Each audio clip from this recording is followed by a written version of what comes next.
सपने देखना ज़रूरी है, लेकिन सपने देखकर ही उसे हासिल नहीं किया जा सकता। सबसे ज़्यादा ज़रूरी है कि ज़िंदगी में खुद के लिए कोई लक्ष्य तय करना।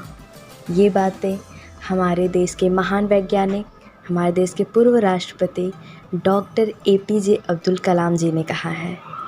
आज हम उन्हीं के बारे में बात करेंगे। डॉक्टर एपीजे अब्दुल कलाम जी का जन्म तमिलनाडु के रामेश्वरम में 15 अक्टूबर 1931 को हुआ था। वे सफलता का श्रेय अपनी माता को दिया करते थे। डॉक्टर एपीजे अब्दुल कलाम जी जीवन में अभाव के बावजूद आगे बढ़ते रहें। उन्हें शालीनता, सादगी और सौम्यता के कारण सभी पसंद करते थे। उनके विचारों ने युवाओं को एक नई प्रेरणा दी है। मिसाइल मैन के नाम से मशहूर कलाम को वेल्डर ऑफ पीपल भी कहा जाता है। बचपन में उन्हें आज़ाद कहकर बुलाया जाता था। डॉक्टर एपीजे अब्दुल कलाम जी को मैं अपना आदर्श मानती हूँ। तो आइए हम उनके बचपन की एक घटना के बारे में जानते हैं। डॉक्टर कलाम ने एक बार बच्चों को अपने बचपन की एक घटना बताई थी।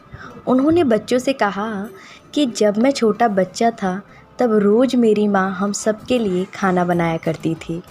एक रात की बात है, माँ ने सब्जी रोटी बनाई और पिताजी को परोस दी। मैंने देखा रोटी बिल्कुल जली हुई थी। मैं ये सोच रहा था कि किसी ने ये बात नोटिस की या नहीं। मेरे पिता ने वो रोटी बिना कुछ कहे प्रेम से खा ली और मुझसे पूछा, बेटा आज स्कूल का दिन कैसा रहा।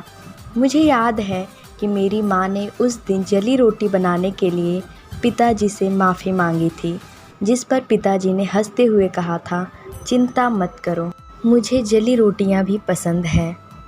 बाद में जब मैंने पिताजी से पूछा, क्या आपको जली रोटियां सच में पसंद है, तब पिताजी ने ना में सर हिलाते हुए कहा, नहीं, एक जली हुई रोटी किसी का कुछ नहीं बिगाड़ सकती, लेकिन जले हुए सब बहुत कुछ बिगाड़ सकते हैं। जो लोग जिम्मेदार, सरल, ईमानदार और मेहनती हैं, उन्हें ईश्वर द्वारा विशेष सम्मान मिलता है, क्योंकि वे इस धरती पर उसकी श्रेष्ठ रचना है। कलाम जी की ये कुछ बातें हैं जो हम सभी अपने लाइफ में फॉलो कर सकते हैं। दूसरों का आशीर्वाद प्राप्त करो, माता पिता की सेवा करो, बड़ों का और शिक्षकों का आदर करो, अपने देश से प्रेम करो।